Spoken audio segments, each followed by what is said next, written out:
गायत्री महामंत्र एक बार मेरे साथ दोहराओ। ओम भूर्भुवः स्वः तत्सवितुर्वरेण्यं भर्गो देवस्य धीमहि धियो यो नः प्रचोदयात्।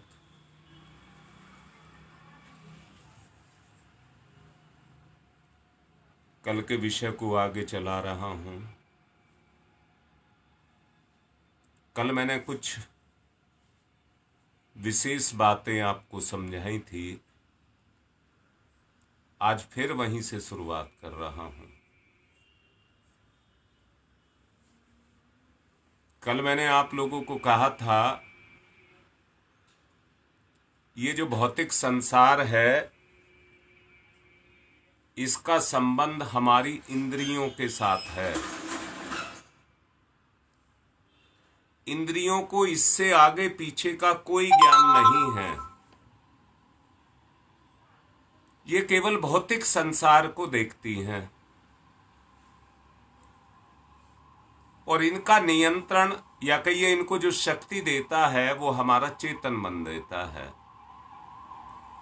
आज मैं आपको डांट करके कह रहा हूं, अपना निर्धारण करो तुम कहां पर खड़े हुए हो। अपना निर्धारण करो कि आप कहां तक टिके हुए हो। अगर संसार के अलावा भी आपको कुछ दिखता है तो आप समझना उससे कुछ आगे निकल गए। अगर संसार तक का दिखता है तो अभी आप संसार चक्र में हैं। आप संसार चक्र में हैं, मोह माया में फंसे हुए हैं।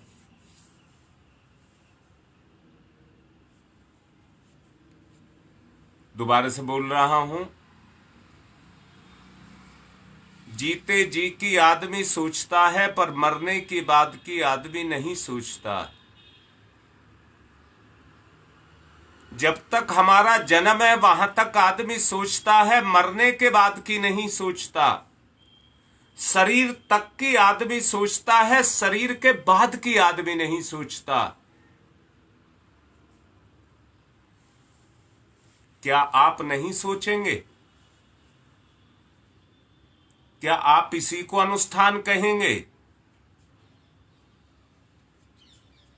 जो अभी तक होता रहा है,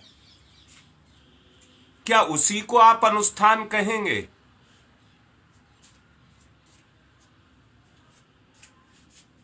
इतने भर को अनुष्ठान नहीं कहते हैं ना।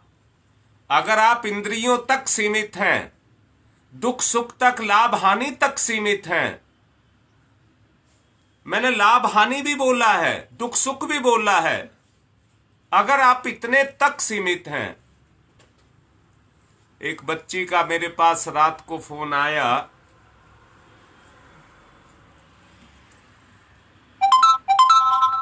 उसको दर्द उठता है और दर्द नीचे से उठ करके ऊपर की तरफ बढ़ता हुआ चला जाता है। बच्ची बड़ी बेचैन है, इलाज करना चाहती है, ठीक होना चाहती है। पर मैं ये कहूंगा, उस बच्ची को वो दुख तो दिखता है और दुख के कारण उस कारण को दूर हटाने का इच्छा पैदा होती है। परंतु जब तक बीज को जड़ से नहीं उखाड़ा जाएगा, बीज छोड़ेगा नहीं। बुराई को कोई बोता नहीं है, पर पता नहीं कहां से पैदा होती रहती है, नहीं पता लगता। ऐसे ही मैं भी आपसे कह रहा हूं,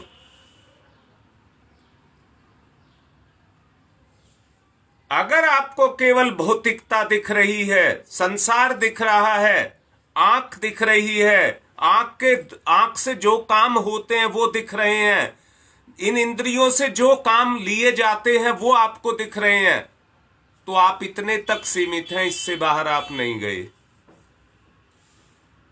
इससे बाहर का आप सोचते ही नहीं है। इससे बाहर आपकी जो ज्ञान शक्ति है, मैं फिर से कह रहा हूं, बुद्धि जो सोच रही है वो इतने दायरे में सोच रही है, इससे बाहर आपको निकलने ही नहीं दे रही।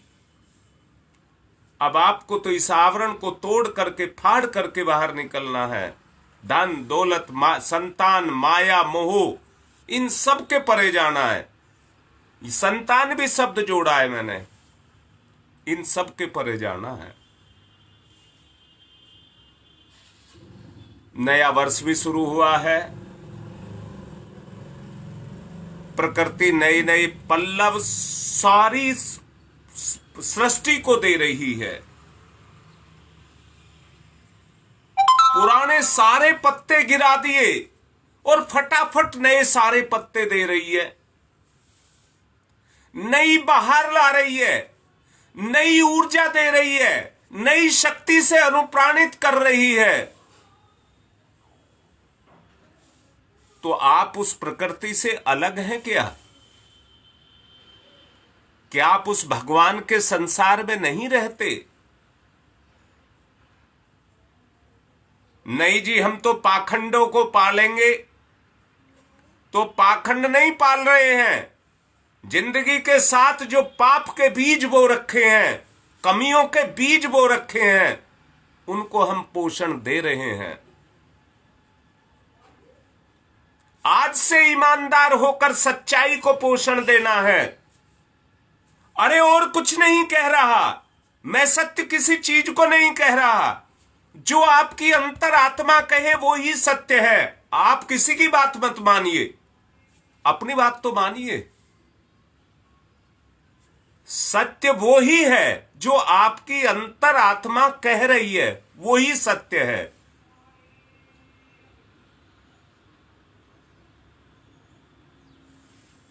अगर आप अपनी अंतरात्मा का पोषण चाहते हैं तो उसका पोषण इसी में है कि जो वो चाहती है वो ही करिए।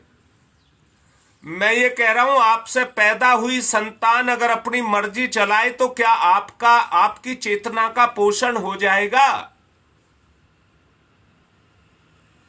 अगर आप अपनी पोषण करना चाहते हैं तो अपनी मत चलाइए, अपनी अंतरात्मा की बात को चलाइए।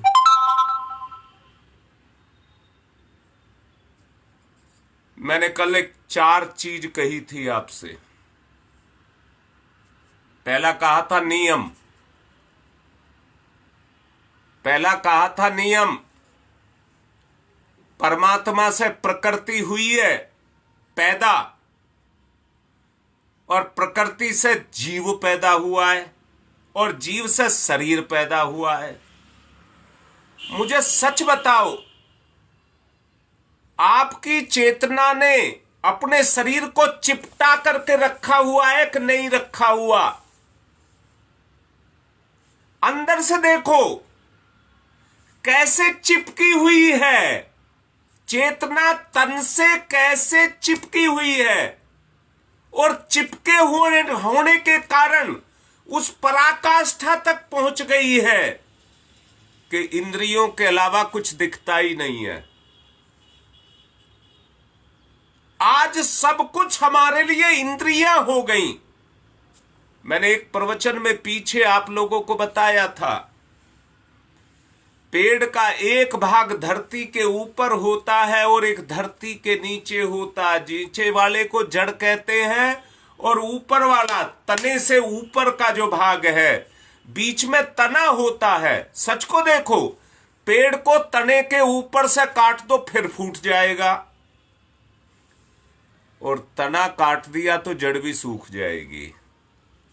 यानी कि मेरा कहने का मतलब क्या हुआ कि बीच में तना है, प्रमुखता तने की है। तना नीचे से जड़ से खींचता है और ऊपर से सूरज से लेता है, वायुमंडल से लेता है, गर्मी भी लेता है, प्रकाश भी लेता है, वायु भी लेता है, पेड़ भी तो सांस लेते हैं। जो आकाश से उसे मिलता है वो भी लेता है, जो धरती से उसे मिलता है वो भी लेता है, तब अपना सृजन करता है, तब अपना सृजन करता है। आप केवल धरती से ही लेते रहे, इन इंद्रियों से ही लेते रहे, और परमात्मा से, सूरज से, आकाश से ना लें, तो बताइए कैसे पोषण होगा? दो शक्तियों के मिलने के बाद ही तो पोषण होगा। मैं फिर से बात को कह रहा हूं, मेरी बात को पकड़ने की कोशिश करना। मैं चिपटने की बात कह रहा हूं, चिपटने की बात कह रहा हूं। आपकी चेतना से आपका तन चिपटा हुआ है, पर क्या आपकी चेतना चैतन्य से चिपटी हुई है? फिर दोबारा से कह रहा हूं, मैंने पहला सिद्धांत कहा था, नियम, व्यवस्था। अगर तुम जितने नियम में बंधे हो उतने ही परमात्मा से बंधे हो। मेरी बात को फिर से समझ लीजिए, आपको कहीं जाने की आवश्यकता नहीं है। आपकी अंतर आत्मा जो आपसे कह रही है, आप उसकी व्यवस्था में बन जाइए, चिपट जाओ उससे, चिपट जाओ। कहो ये मुझसे नहीं हो रहा, मेरी सहायता करो, मेरी सहायता करो, पुकारो पुकारो पुकारो। वो पुकार आपके अंदर से निकले, जिस पुकार में एक बच्चा अपने मां बाप से बिछुड़ जाता है, वो पुकार आपके अंदर से पैदा हो। अगर वो पुकार आपके अंदर से पैदा हो गई तो एक चाहत, एक इच्छा, एक समाने का भाव आपके अंदर पैदा हो जाए। मैं नहीं कह रहा, ईश्वर ने जब तक हमें इस शरीर में बैठाया हम शरीर को छोड़ के चले जाएंगे, कभी संभव नहीं है, कभी भी संभव नहीं है।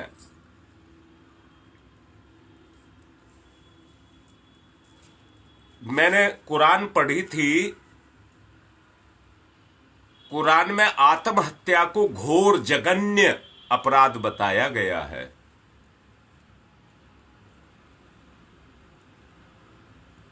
उसमें तो यहां तक भी लिखा है कि कोई किसी को मारता है तो भी जघन्य अपराध है। परंतु उस अपराध के बारे में बताइए जिसमें हम अपने आप को खुद ही मार रहे हों।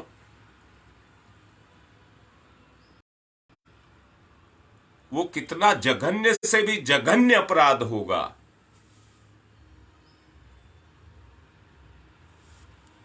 ईश्वर ने नियम व्यवस्था बनाई। मैंने पढ़ा, समझा, सोचा, सीता जी जब तक लक्ष्मण रेखा को पार नहीं किया, रावण उसका कुछ नहीं बिगाड़ सका,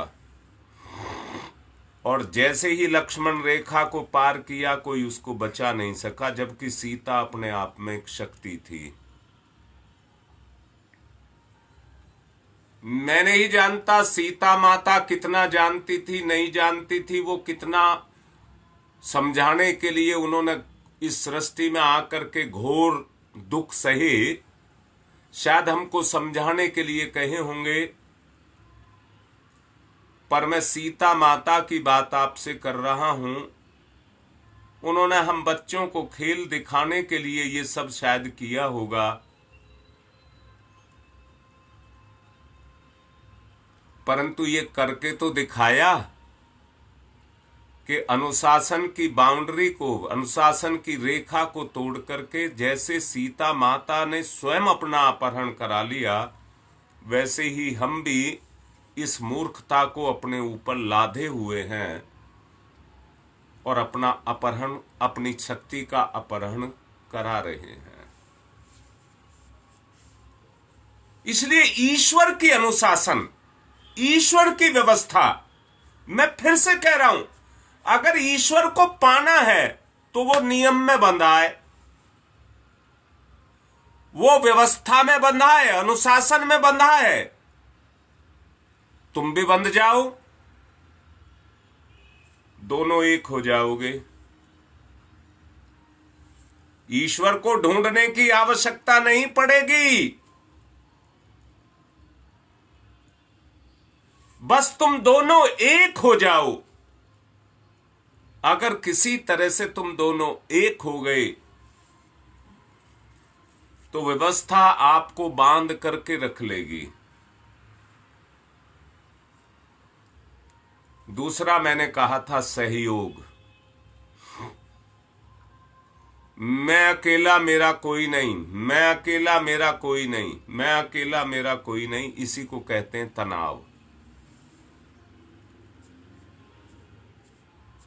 इसी को कहते हैं तनाव। स्थिति ये पैदा हो गई कि अगर आप पति पत्नी हैं, आपकी शादी को 50 साल हो गए तो 50 साल की दूरी आपकी हो गई। 50 साल में पति पत्नी को और पत्नी पति को समझ नहीं पाए, इसलिए एक नहीं हो पाए, इसलिए एक नहीं हो पाए। काश अगर एक दूसरे को समझा होता तो जीवन की वास्तविक जो जिंदगी थी वो आपके सामने निकल करके आती। परंतु दोनों एक दूसरे को ना समझ पाने के कारण अंदर से इंद्रियों के कारण उन प्रलोभनों में जो इन इंद्रियों ने हमारी चेतना में जगाए, उनमें हम जकड़ते चले गए। जहां परमात्मा का बंधन होना चाहिए था, उसकी व्यवस्था का बंधन होना चाहिए था, वहां प्रलोभन का बंधन हो गया।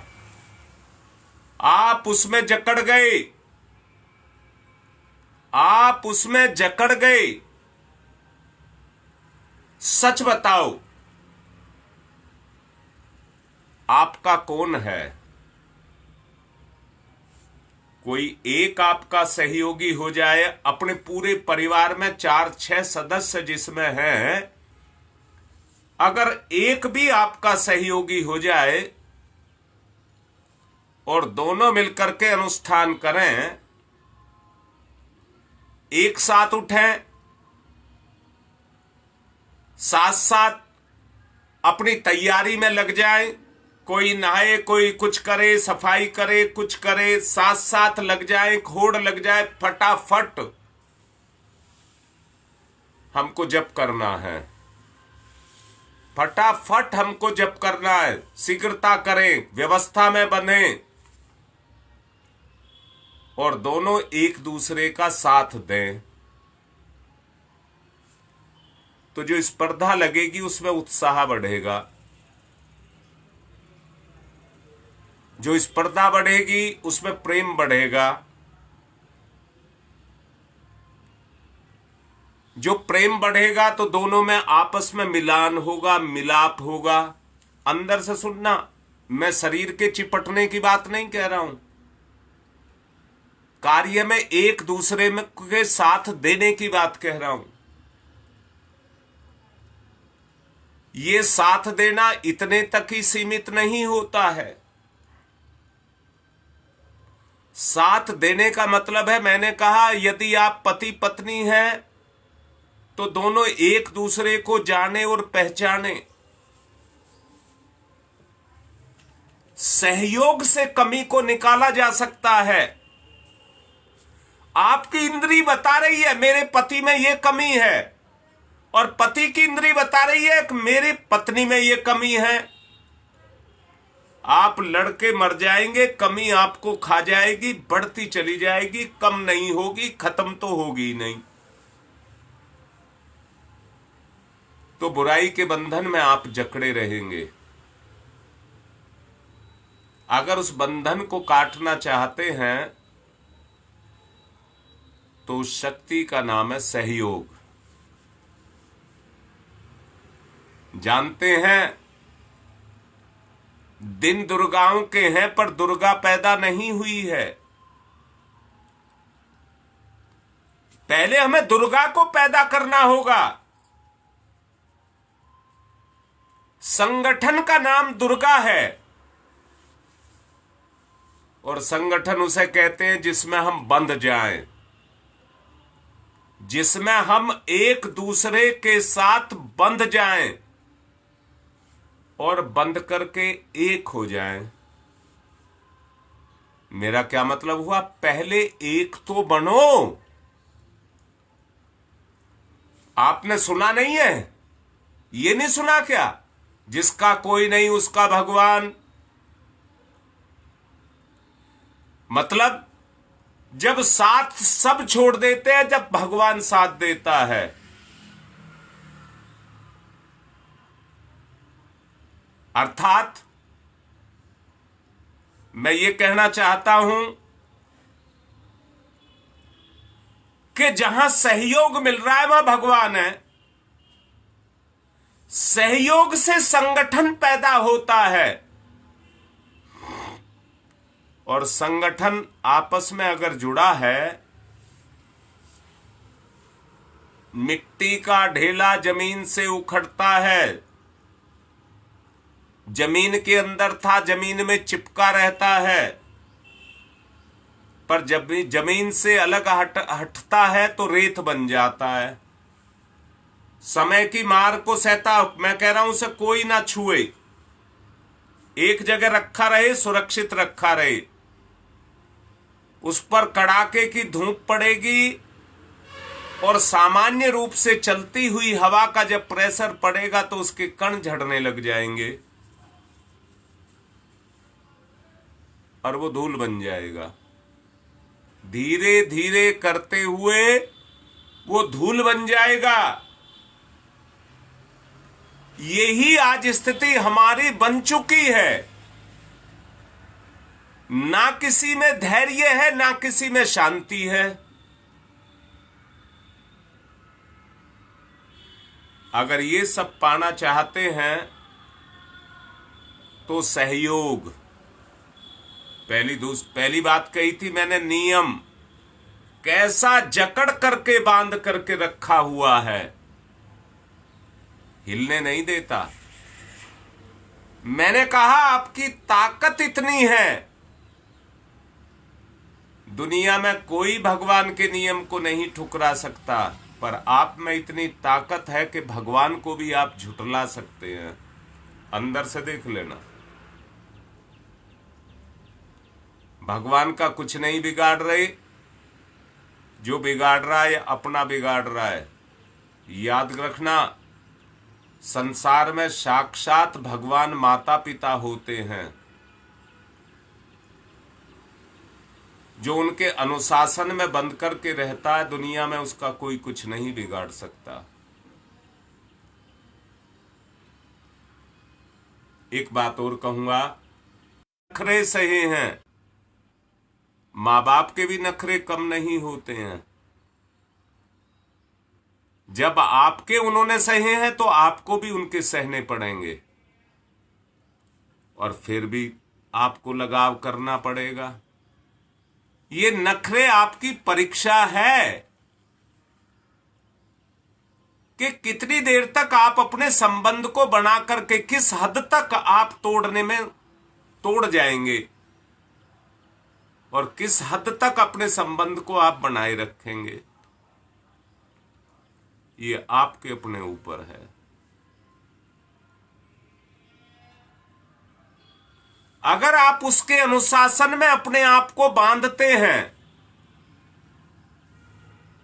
तो उसका अनुशासन आपके ऊपर काम करता है।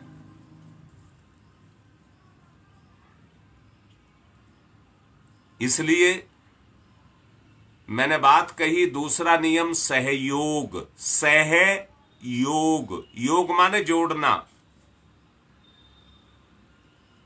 अरे जब तक आपस में छुओगे ही नहीं, मैंने कल बोला था,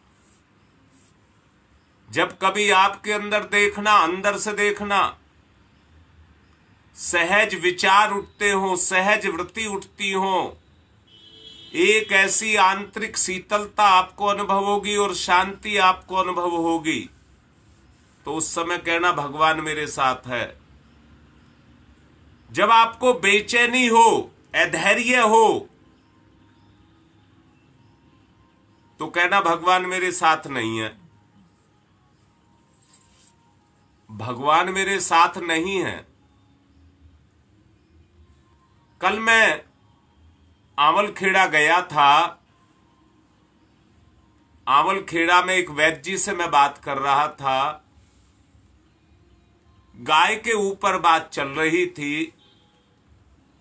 उन्होंने कहा कि गाय के अंदर सूर्य तत्व सबसे ज्यादा है, सूर्य तत्व सबसे ज्यादा है।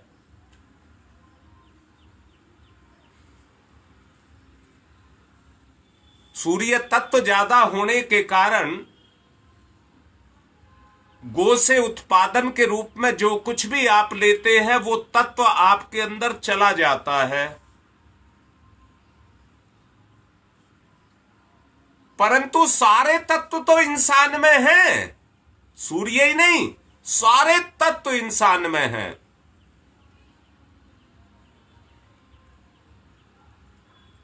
बाहर से आपने गोमूत्र लिया, बात चल रही थी गोमूत्र पर, तो वो कहने लगे कि एक ढक्कन से ज्यादा नहीं लेना, नहीं तो उसमें इतना गर्मी है, आंतरिक गर्मी है कि आप उसे पचा नहीं पाएंगे, इतना तेज है उसके अंदर। तो मैं उनसे कहने लगा, मैंने तो ऐसे आदमी भी देखे हैं, आप कह रहे हो 10 ml रोज ले लिया करो, मैंने तो ऐसे भी आदमी देखे हैं जो 100 ml लेकर के उसको पचा लेते हैं।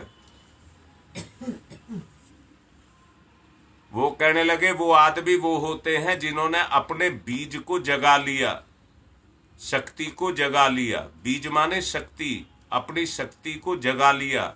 शक्ति ही शक्ति को पचाती है, शक्ति ही शक्ति को पचाती है। मैं आपसे कह रहा हूं, भोजन एक शक्ति है कि नहीं है? दूध और घी एक शक्ति है कि नहीं है? पर हर आदमी को नहीं पचता। जिसका पाचन तंत्र मजबूत होता है उसको वो ही पचा पाता है। हर आदमी नहीं पचा पाता, वो ही पचा पाता है जिसके अंदर वो तत्व मौजूद है। अब गायत्री मंत्र क्या है?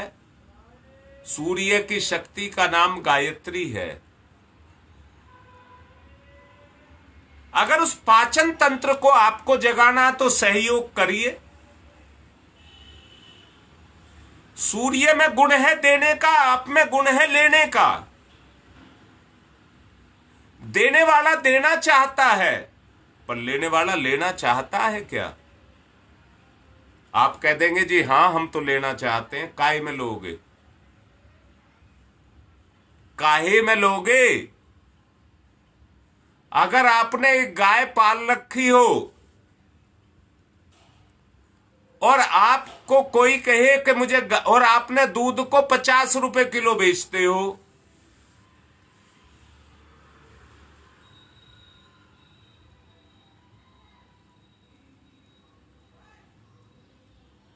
मैं ये कह रहा हूं अगर आप दूध को 50 रुपए किलो बेचते हो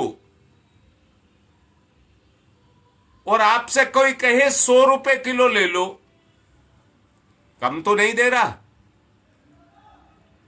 दुगना आपको दे रहा है, दुगना।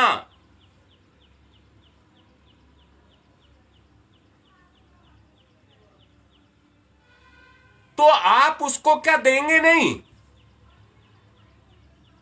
और उसके पास बर्तन नहीं है, वो कह रहा जी जमीन पे गिरा दो। तो आप ये कहेंगे दूध ले या मत ले, पर मैं जमीन पर नहीं गिराऊं। तू अपना पात्र ले आ और मुझे 100 रुपए नहीं 50 रुपए किलो ले ले, और ले जाकर के बाहर जा करके जमीन पर गिरा दे, मुझे कोई दिक्कत नहीं, पर मैं दूंगी पात्र में। मैं भी आपसे कह रहा हूं, सूरज में बड़ा शक्ति है, शक्ति का स्रोत है, परंतु पात्रता तो आपके अंदर चाहिए। पात्रता से ही तो आप लेंगे, ऐसे नहीं देगी। देने वाली शक्ति ऐसे नहीं देती है। मैं पूछ रहा हूं, शक्ति का अस्तित्व है या नहीं है? आपका अस्तित्व ही शक्ति से है। आप शंका मत करना, आपका अस्तित्व ही शक्ति से है, इसलिए आप शंका मत करना। शक्ति की कमजोरी ही आपकी कमजोरी है। अगर उसने आपको छोड़ दिया तो कहीं के नहीं रह जाओगे।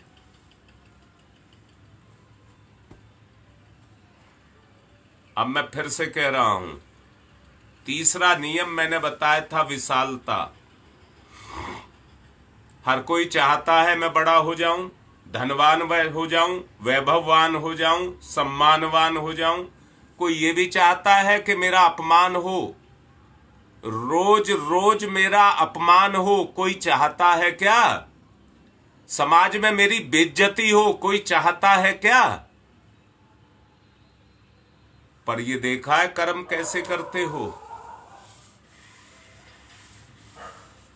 ये देखा है कर्म कैसे करते हो। आपस में टकरा टकरा करके तो चूर हो रहे हो, परंतु सहयोग करने के लिए तैयार नहीं हो, सोचने और समझने के लिए तैयार नहीं हो, क्या सही है क्या गलत है इसका निर्णय करने के लिए तैयार नहीं हो। कर लो अनुष्ठान, पार उतर जाओगे। परंतु याद रखना, 4 नियम जो बता रहा हूं, जब तक इनका पालन नहीं करोगे कोई पार नहीं उतरेगा, कोई फायदा नहीं होगा। आप लघु से विराट, मैंने कल आपसे कहा था, परमाणु से लगा करके परमात्मा तक हर कोई एक चैतन्य सत्ता अनुशासन में बंधा हुआ है।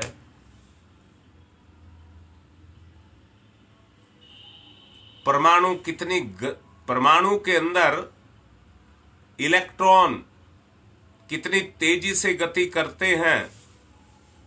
1,86,000 मील की उनकी गति निर्धारित है। 1,86,000 मील प्रति सेकंड उनकी गति निर्धारित है, परंतु इतनी तेज दौड़ करके भी इतने छोटे से जगह में, जिसको आप आंख से नहीं देख सकते, गति करते हैं और आपस में नहीं टकराते। सोचो कितनी सूझबूझ, कितनी उचित दूरी पर होते हैं। वो उस अनुशासन में हमेशा बंधे रहते हैं। अणुबंब और कुछ नहीं है, परमाणु बंब और कुछ नहीं है। उन इलेक्ट्रॉन के बीच की दूरी को कम कर देना। इतनी तेज गति से वो दौड़ रहे हैं तो कितनी शक्ति उनके अंदर होगी। जितने परमाणु विस्फोट किए जाते हैं उसकी व्यवस्था में गड़बड़ पैदा की जाती है। यानी कि जो इलेक्ट्रॉन दौड़ रहे हैं उसकी व्यवस्था में, उसकी दौड़ में व्यवधान पैदा किया जाता है और वो उस व्यवधान को बर्दाश्त नहीं करता, बखेर देता है, तोड़ देता है, मिटा देता है अपने आप को। और जानते हैं जो विज्ञान पढ़े हैं, अभी गुप्ता जी का नहीं आया है, जानते हैं उसकी ऊर्जा को TNT में नापा जाता है, TNT उसमें नापा जाता है। इतनी ऊर्जा निकलती है कि देश के देश की धरती जल करके, जैसे भट्टे में ईंट को पका दिया जाता है, ऐसे धरती जल करके लाल हो जाती है, ईंट की तरह हो जाती है। और दूसरा, जो उससे विकिरण निकलती हैं, किरणें निकलती हैं, उससे इतनी विकिरण फैल जाती है। हिरोशिमा नागासाकी देश दो हुए हैं, मुझे सही से उनकी डेट तो याद नहीं है कब वहां पर बम फोड़ा गया था, परंतु इतना जरूर समझ है मुझे कि इस बात को 70-80 साल हो चुके हैं। आज भी बच्चे वहां पर कोढ़ी और अपंग पैदा होते हैं, यानी कि तब का परमाणु विस्फोट आज तक उसकी ऊर्जा खत्म नहीं हुई है। मैं पूछ रहा हूं, जब इतने से छोटे कण के अंदर इतनी ताकत है, तो आपके अंदर कितनी ताकत होगी? आपके अंदर कितनी ताकत होगी? अब आए हैं गुप्ता जी, सुन लीजिए जो वो लिख रहे हैं।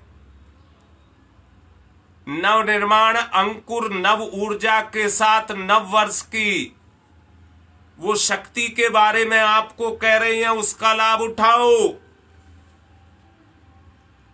इतनी ताकत आपके अंदर है, अगर सहयोग की भावना जग जाए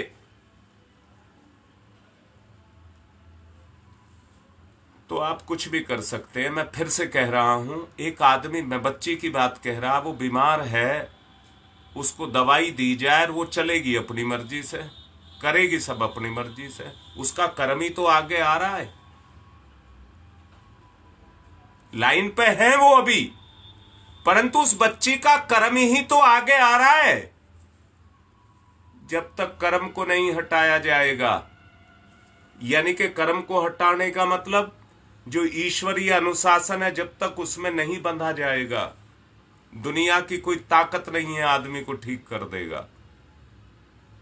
वर्तमान के स्तर पर उस पर लेप लगाए जा सकते हैं, कुछ फायदे उठाए जा सकते हैं, परंतु वो सदैव के लिए नहीं होंगे, वो सदैव के लिए नहीं होंगे, वो सामयिक होंगे, सामयिक, टेम्परेरी, परमानेंट नहीं होंगे। परमानेंट तभी होंगे जब आदमी अपने अंदर छुपे हुए अपने विकारों को निकालेगा, अपनी कमियों को निकालेगा, तभी परमानेंट होगा, नहीं तो नहीं होगा। आप कुछ कर लीजिए, आदमी को सुधार अपने आचरण में, अपनी सोच में, अपने विचार में, अपने उस ईश्वरीय अनुशासन में आदमी को बांधना पड़ेगा। आदमी छोटे से बड़ा बनने के लिए इस दुनिया में आया है, लघु से महान बनने के लिए आया है, इंसान से परमात्मा बनने के लिए आया है, बंधन में आया है, परंतु बंधन मुक्त होकर के जाना चाहता है। जीव बंधन में आया है, अपने बंधनों को काटने के लिए, अपने बंधनों को काटने के लिए इस संसार में आया है। वही बंधन आकर के, जन्म लेकर के वही बंधन सक्रिय हो गए और हमें फिर से मजबूती से बांध करके उन हे योनियों में, जिनके कष्टों को, घोर कष्टों को उठा करके हम यहां तक पहुंचे हैं, उनमें हमें फिर डाल देना चाहते हैं। आप बताओ क्या चाहते हैं? क्या उन बंधनों में फिर जकड़ना चाहते हैं या विशाल बनना चाहते हैं? लघु बनना चाहते हैं या विशाल बनना चाहते हैं? आपके अपने ऊपर है। पाखंड के करने से कोई फायदा नहीं होगा। अभी संजय दुबे का कोनिया से, भयपुरा से फोन आया था। वो कह रहे थे हम तो ये करते हैं। मैंने उनसे कहा जो करते थे उसे वहीं दफना दो, दफना दो उसको। सब कुछ गुरु पर समर्पित कर दीजिए। वो 40 दिन का अनुष्ठान कर रहे हैं तो उनके तो नवरात्रे 40 दिन पहले शुरू हो गए थे, 30 दिन पहले शुरू हो गए थे, उनके आज नहीं हुए हैं। वो तो एक मैच्योरिटी की तरफ जा रहे हैं। मैं फिर से कह रहा हूं, जब तक इंद्रियों के अनुशासन हमारे ऊपर लगे हैं तब तक हम पाखंड को पाल रहे हैं, चेतना को नहीं। हमें चेतना का पालन करना है, चेतना को गति देनी है। समय हो रहा है।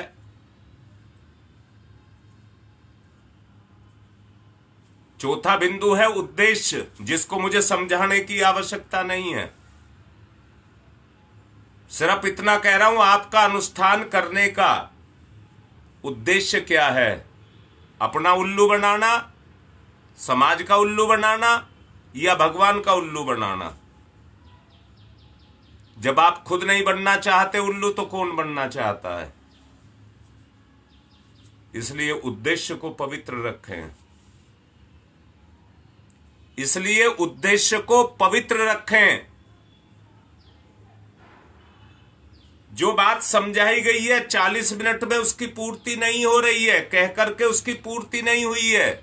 जिंदगी लग जाएगी तो भी पूर्ति नहीं होगी। इसलिए करके देख लेना। जितना आप अपने आप में सुधार करते चले जाएंगे उतना ही परिवर्तन आता चला जाएगा। आज मेरा मन है गंगा विहार जाने का। गंगा विहार के कार्यकर्ता अभी लाइन पे हैं, जितने भी हैं सब आपस में मीटिंग करिए कहां मुझे बुलाना है। मैं 3 बजे आऊंगा। आप अपनी व्यवस्था बनाइए जहां मुझको बुलाना है और सबको बुलाओ। मैं एक परिवर्तन चाहता हूं, दिखावा नहीं चाहता। बहुत नवरात्रि रख लिए, अब दिखावा नहीं चाहता, परिवर्तन चाहता हूं।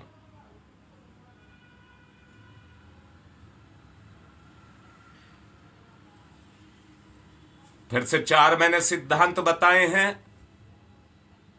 पहला बताया नियम और व्यवस्था।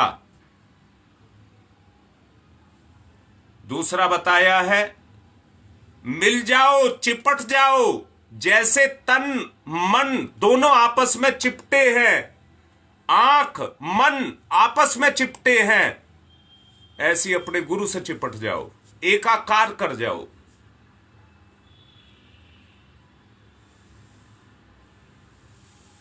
सहयोग, इन बुराइयों को, कमियों को मिटाने के लिए, अच्छाइयों को जागृत करने के लिए, जीवन का निर्वाह करने के लिए गुरु के साथ सहयोग करो। मैंने एक बात को समझा, अगर मैं गुरुदेव के साथ ना जुड़ा हुआ होता तो एक सामान्य व्यक्ति होता, पर गुरुदेव के साथ जुड़ने से जहां जाता हूं जो गुरुदेव को सम्मान मिलना चाहिए वही मुझे मिलता है। ये जुड़ने का लाभ है। जो भगवान के साथ जुड़ेगा उसे भगवान का लाभ जरूर मिलेगा। ये विशालता है और उद्देश्य जीवन का उद्धार है। अब मैं आपसे विनय पूर्वक विनती कर रहा हूं। मैंने कहा था घर का एक बच्चा भी अनुष्ठान से बाहर ना रह जाए। अगर 5 साल का भी बच्चा है तो उसे 5 मिनट अपने साथ, वो कुछ बोले ना बोले, 5 मिनट बैठाओ, किसी को वो कोई परेशान नहीं करेगा, हाथ जोड़ करके। उसे कुछ नहीं आता, कुछ नहीं करेगा, हाथ जोड़ करके 5 मिनट बैठना है, भगवान का ध्यान करना है।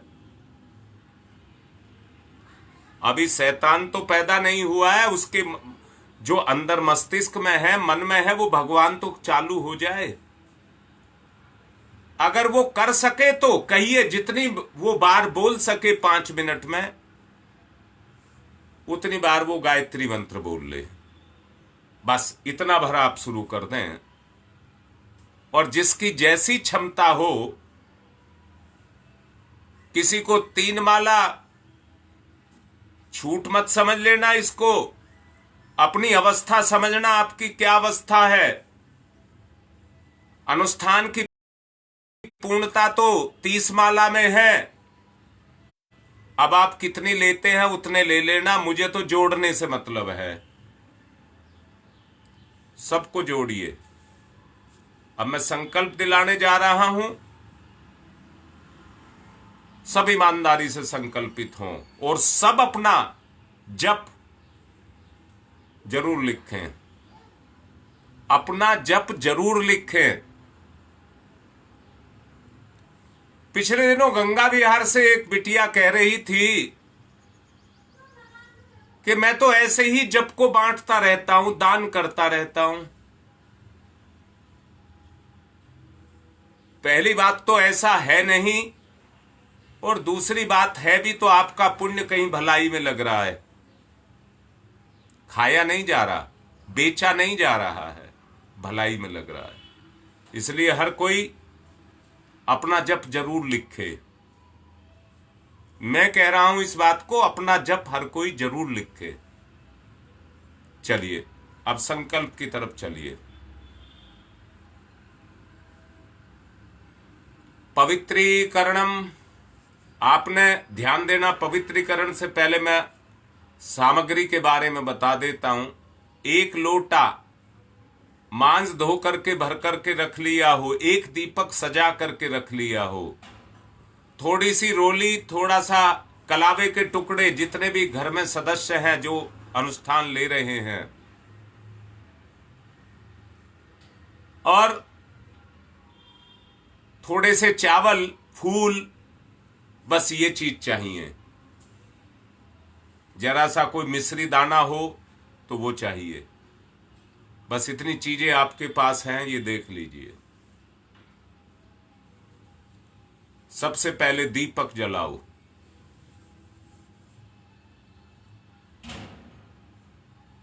गायत्री मंत्र मेरे साथ दोहराओ। ओम भूर्भुवः स्वः तस्य वितुर्वरेण्यं भर्गो देवस्य धीमहि धियो यो नः प्रचोदयात्। ओम ब्रह्मानंदं परम सुखदं केवलं ज्ञानमूर्तिं द्वन्द्वातीतं गगन सदृशं तत्त्वमस्यादिलक्ष्यम् एकं नित्यं विमलमचलं सर्वधि साक्षिभूतं भावातीतं त्रिगुणरहितं सद्गुरुं तं नमामि। अखंडानंदबोधाय शिष्य संतापहारिणे सच्चिदानंद रूपाय तस्मै श्री गुरुवे नमः, तस्मै श्री गुरुवे नमः। एक बात साफ रखना, परम वंदनीय माताजी और परम पूज्य गुरुदेव की सत्ता के नीचे बाएं हाथ पर जल सीधे हाथ से ढक लेंगे, पवित्रता का भाव पैदा करेंगे। एक बात फिर से क्लियर कर रहा हूं, कोई भी जिन्होंने पहले से कलश स्थापित किए हों उनको नहीं करने हैं। जिनके घर में कोई कलश स्थापित नहीं हुआ है उनको करना है। जिनके घर में हुए हैं, नए सदस्य अनुष्ठान ले रहे होंगे तो सारी क्रियाएं उसी कलश पर और दीपक पर करनी है। चलिए, ओम मैं पवित्र है पवित्रो वा सर्वावस्थांगतो अपि बाह्य समरेत पुंडरीकाक्षम सबाह्याभ्यंतर है शुचि। ओम पुनात् पुंडरीकाक्ष पुनात् पुंडरीकाक्ष पुनातुः। आचमनम 3 बार आचमन करेंगे। ओम अमृतो प्रस्तरणमसि स्वाहा। ओम अमृता पिधानमसि स्वाहा। ओम सत्यम यश श्रीर्मय श्री श्रीयताम स्वाहा। जल लेकर हाथ धुलेंगे, उल्टे हाथ पर बाएं हाथ पर जल लेंगे, सीधे हाथ की पांचों उंगलियां गीली करके चोटी को छुएंगे। ओम चिद्रूपिणी महामाई दिव्य तेज समन्विते तिस देवी शिखा मध्य तेजो वृद्धिम कुरुष्वमेव। न्यास करेंगे। न्यास हर क्रिया में इसलिए ही कराया जाता है कि यही संसार नहीं है जिसको हम देख रहे हैं, सत्य उसके पीछे छुपा हुआ है। अपने अचेतन को जगाएंगे, चेतन तो जगा हुआ है। एक प्रवचन अभी मैं करने वाला हूं, शायद कल उसको करूंगा, तब उसमें समझाऊंगा। चलिए न्यास करिए। ओम वांग में आसे अस्तु मुख को, ओम नशोर में प्राण वस्तु नासिका के दोनों छिद्रों को, ओम अक्षनोर में चक्षुरस्तु दोनों नेत्रों को, ओम कर्णयोर में श्रोत्रमस्तु दोनों कानों को, ओम बाहोर में बलमस्तु दोनों भुजाओं को, ओम उर्वोर में ओजुअस्तु दोनों जंघाओं को, समस्त शरीर पर। ओम अरिष्टानि व्यंगानि तनुस्तन्वा में सह संतु। पृथ्वी पूजनम।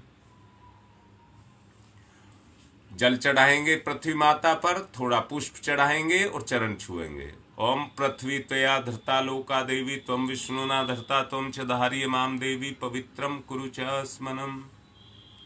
एक दूसरे को तिलक लगाओ, सबका सम्मान, सब सहयोग करें। ओम चंदनस्य महत्वपूर्णम पवित्रम पापनाशनम आपदाम हरते नित्यम लक्ष्मी तिष्ठति सर्वदाम।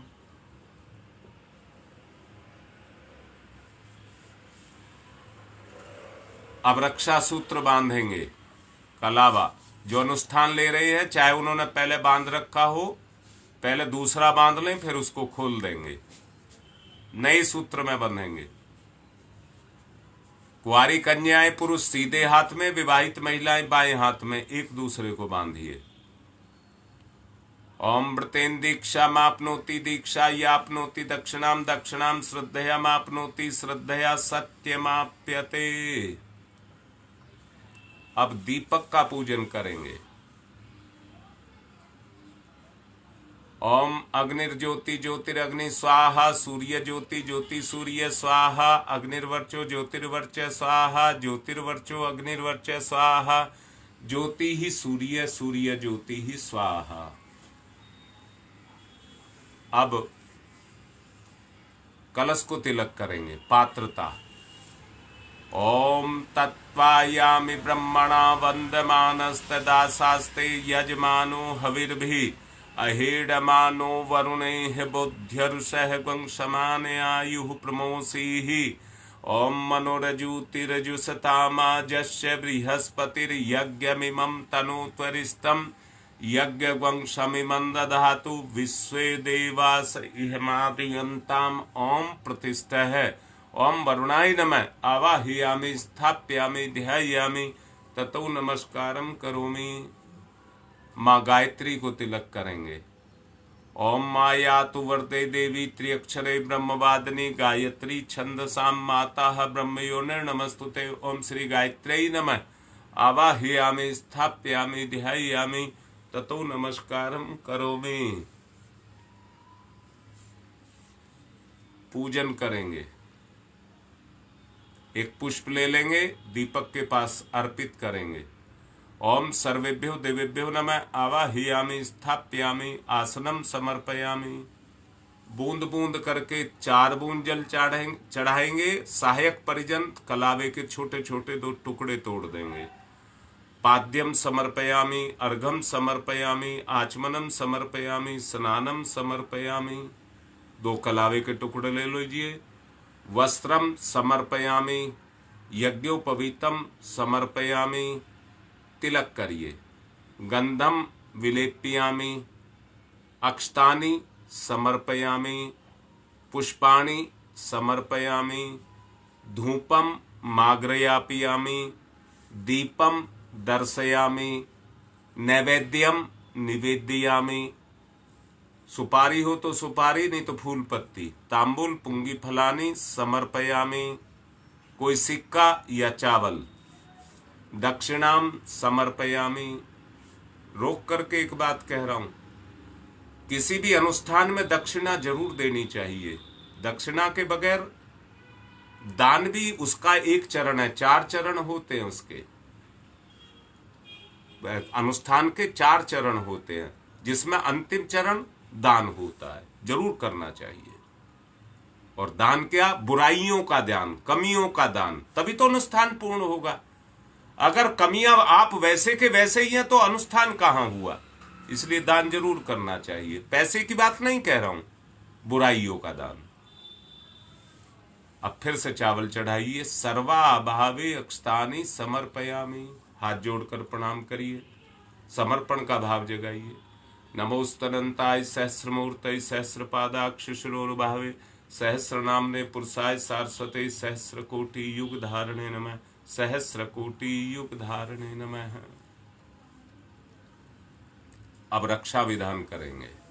बाएं हाथ पर अक्षत लेकर के खड़े हो जाए कोई एक परिजन, जिस दिशा में कहा जाए परम पूज्य गुरुदेव परम वंदनीय माता जी से प्रार्थना करेंगे हमारे अनुष्ठान की रक्षा करें। ओम पूर्वे रक्षतु वाराह आग्नेयाम गरुध्वज दक्षिणे पद्मनाभमस्तु निरेत्रियाम मधुसूदन पश्चिमे चैव गोविंदो वायव्याम तु जनार्दन उत्तरे श्रीपति रक्षेद ईशान्यम ही महेश्वर। ऊपर ऊर्ध्वम रक्षतु धातावु, नीचे हयोदो अनंतस्य रक्षतु अनुक्तम अपि यत् स्थानम रक्षत विसोममार्धिक। अपसर्वन्तु ये भूता भूमि संस्तताय भूता विघ्न कर्तारस्ते गच्छन्तु शिवाज्ञया। अपक्रामन्तु भूतानि पिशाचा सर्वतो दिशम, चारों तरफ सर्वेषां विरोधेन यज्ञ कर्म समारभे। अब संकल्प लेंगे। अपने हाथ पर पुष्प, चावल और जल ले लीजिए, संकल्प के साथ जुड़िए। ओम विष्णु विष्णु विष्णु श्रीमद् भगवतो महापुरुषस्य विष्णुराज्ञया प्रवर्तमानस्य अद्य श्री ब्राह्मणो द्वितीय प्रार्धे श्री श्वेत वाराह कल्पे वैवत मन्वंतरे भूलोके जम्बूद्वीपे भारतवर्षे भरतखंडे आर्यवर्तक देशांतर्गते। अपने अपने क्षेत्र का नाम लेंगे। 2079 संवत्सरे और चैत्र मासे प्रतिपदायाम तिथौ शुक्ल पक्षे आज दिन है शनिवार वासरे। अपना नाम, अपने गोत्र का नाम। सत्प्रवृत्ति संवर्धनाय, दुष्प्रवृत्ति उन्मूलनाय, लोक कल्याणाय, आत्म कल्याणाय, वातावरण परिष्काय, उज्ज्वल भविष्य कामना पूर्तये च प्रबल पुरुषार्थ करिष्ये। अस्मै प्रायोजनाय च कलश आदि आवाहित देवता पूजन पूर्वकम। जितना अनुष्ठान का संकल्प आप ले रहे हैं, वैसे तो 24,000 का है, मैं 24,000 ही बोलूंगा। 24,000 गायत्री महामंत्र अनुष्ठान श्रद्धा पूर्वकम संकल्पम अहम करिष्ये। दीपक के सामने चढ़ा करके और अपना काम शुरू कर दीजिए। आज का संकल्प पूर्ण हुआ और अब इसको लगातार आप पूरा करिए। ओम शांति ही शांति ही शांति।